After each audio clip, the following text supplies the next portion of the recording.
Akit mo sa bangketa. Akit mo. Akit mo. Yung right side lang. Akit mo. Diretso. Pag umakit na yung puwit. Ayan. Baba mo ulit. Baba mo. Okay. Di mo naramdaman? Yung Fortuner naging baduy pagka kinumpir mo rito. Actually, that's the problem yung parang concept ng tao sa China.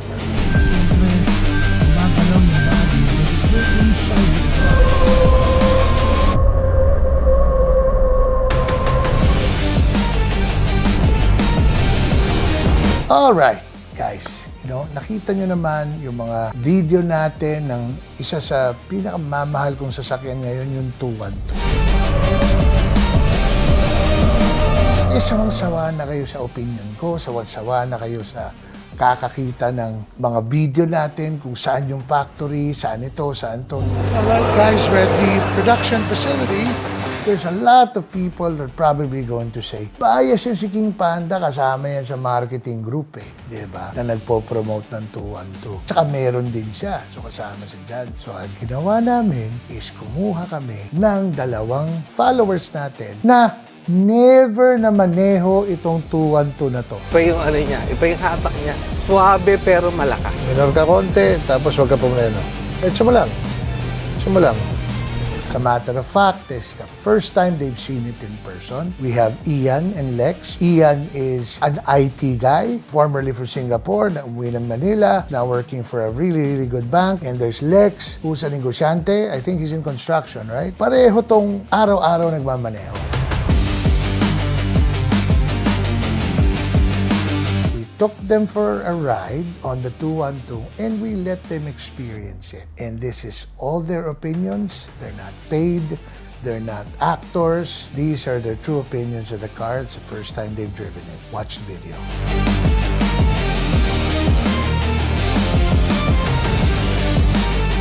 Alright, so we're reviewing the 212 again, guys. This is the 212 T01. Nakita nyo na yung video natin when I went to China and kung paano namin winalang hiya yung sasakyan. Actually, hindi ako nang walang hiya ng sasakyan, yung driver. Ginawa ko lang yung sa on-road. But today, we have 2 very esteemed people na never na maneho to. So we have Lex and we have Ian in the back.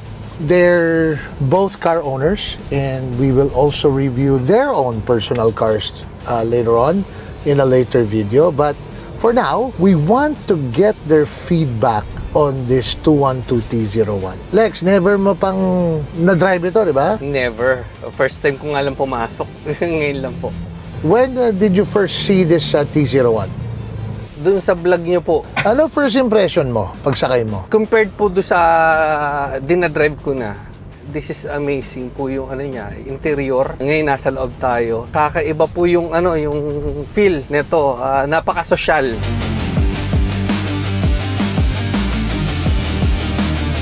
Ilalagay natin sa sport.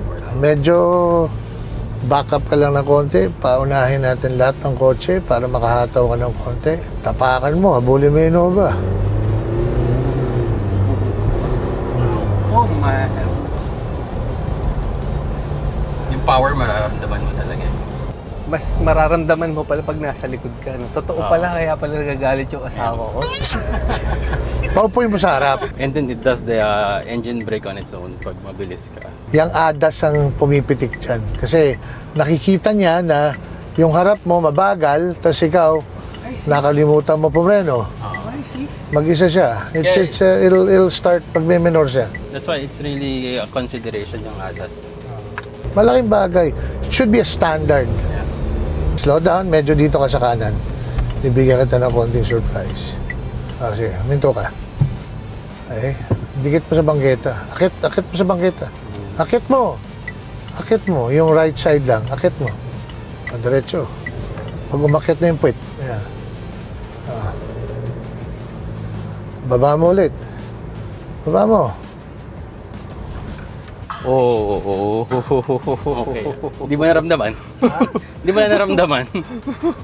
you know na malaki, mataas yung binabaan mo, pero it doesn't hurt. Taas yan, ha? Oh, it doesn't. But it didn't feel like, di ba? Right? Saka hindi parang gagalaw ka ng gano'n. The car literally knows how to flex.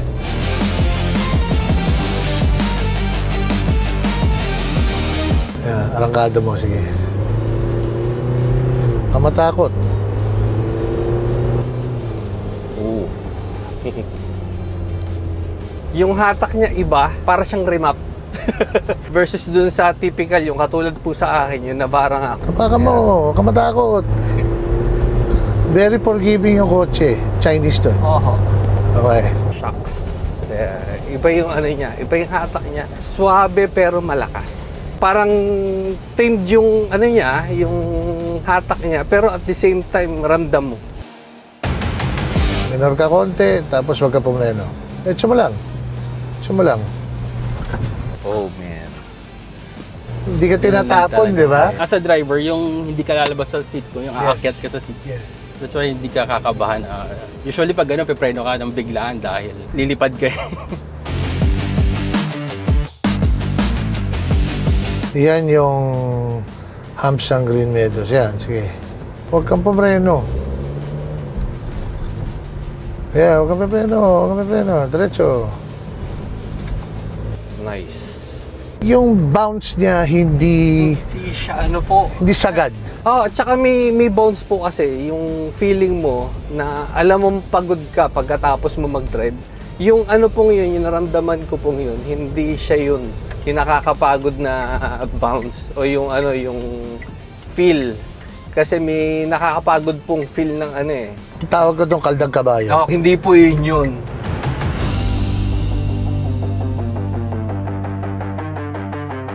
They've started producing this car back in the 50s pa. So, ang suspension niya, ginamit talaga ng military to. It was never built for comfort because gamit ng military. The comfort is an afterthought na lang.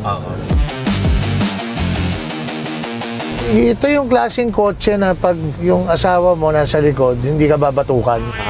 Diba? Yan, hams yan. Yan. Tuloy-tuloy mo lang. Yan, no? Totoo. Totoo yun. Usually, ang Toyota nag-upgrade ng suspension. Yes, ito stock. And you don't need to upgrade kasi mas maganda pa siya sa upgraded na suspension nung Navara ko. Buti na lang ikaw nagsasabi niyan, kundi mayayari ako. Sasabihin ko po ba yung brand? Okay lang, sabihin mo. Sige, ikaw naman ang bumili. Basta hindi ako nagsabi. Hindi, kasi nag-Ironman ako na ano na suspension dun sa Okay. Ano po, mas nakakapagod yun. Nakakapagod. Nakakapagod yun. Parang ang bigat ng feeling, Opo, ano? opo. Sinabi ko, eto na ba yun? Ba't gumastos ako ng ganito alaki sa suspension? Pero ito, better suspension than that upgrade that I made sa Navara. Now, what's your first impressions driving? Actually, when you drive it, hindi mo siya mararamdaman na parang mabigat. Even when it changes gear, hindi mo yung parang kumakadyot ka na no, you don't, Kahit tapakan mo, di ba? kahit tapakan mo, it doesn't feel that way. Yan ang sasabihin ko sikreto sa'yo. Sa China, it's the first time I test drove the TRQ. Naramdaman ko, sabi ko, it's so different from the Hilux. Kasi yung Hilux, pag tinapakan mo, gumaganon eh. Yes. Kumakadyot eh, di ba? Yung Navara mo, the same, ano? Opo. Sa China, it's a cultural thing. Tawag ko dyan is, kambyong mayaman eh. Gusto nila yung smooth ang cambio. No matter how high your rev meter is, sa China, ayaw nila yung ganon. May kadyot. Yung may kajot. Anong feedback mo in terms of the finish? Anong impression mo? Nung nakita mo pumasok siya versus nakita mo siya sa picture, sa video, Mas gwapo po. Ang gwapo na ito sa personal. parang ako lang yan, mas gwapo sa personal. As a matter of fact, in Germany, first quarter of 2026, they sold 3,000 units Of this. of the 212. Yeah. Hindi pa lumalabas yung pickup nun ha. And Germans are probably one of the most pihikan when it comes to performance and quality because they're so used to BMWs and Mercedes and Audis, di ba? Talagang performance-oriented sila, pati motor. Dito lang naman sa atin, akala gawan Divisoria pa rin eh. Actually, that's the problem yung parang concept ng tao sa China cars. It's really different.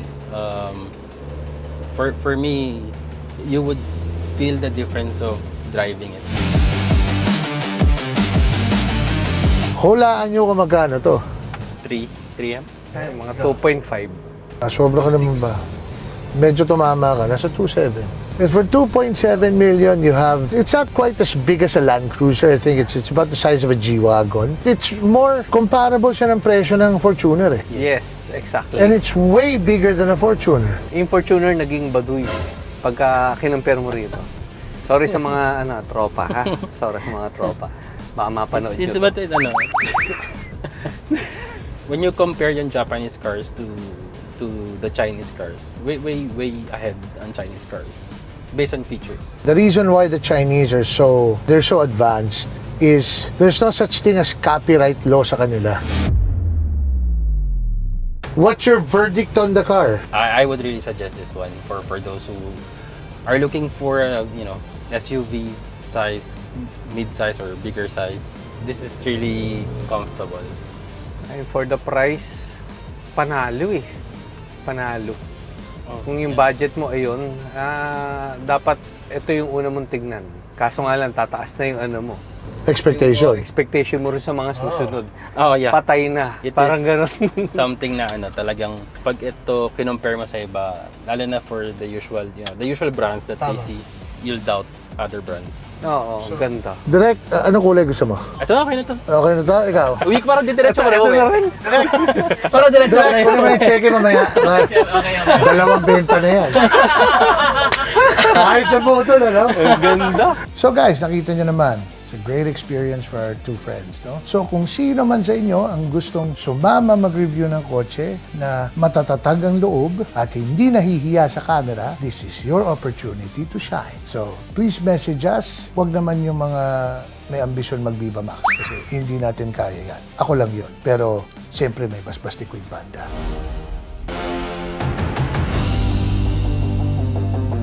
Please do not copy yung inaakit sa bangketa. That's just for testing purposes and MMDA. Pasensya na kayo. We just had to do it. We don't usually do it a lot. So, Boss Bong and Boss Gabriel, please huwag niyo ako issue ng ticket. Siya naman nag-drive eh. Hindi naman ako eh. So, siya na lang issue ng ticket. So, Reimburse ko na. reverse na lang kita. Sige. Guys, message us. More than happy to select some followers and include you in our reviews. This is King Panda from Armored Panda Industries, and welcome to my kingdom. Please like, share, and subscribe to our YouTube channel so you can watch all the new cars, all the new reviews, and please do tell us what you want to see next. Thanks very much for supporting us.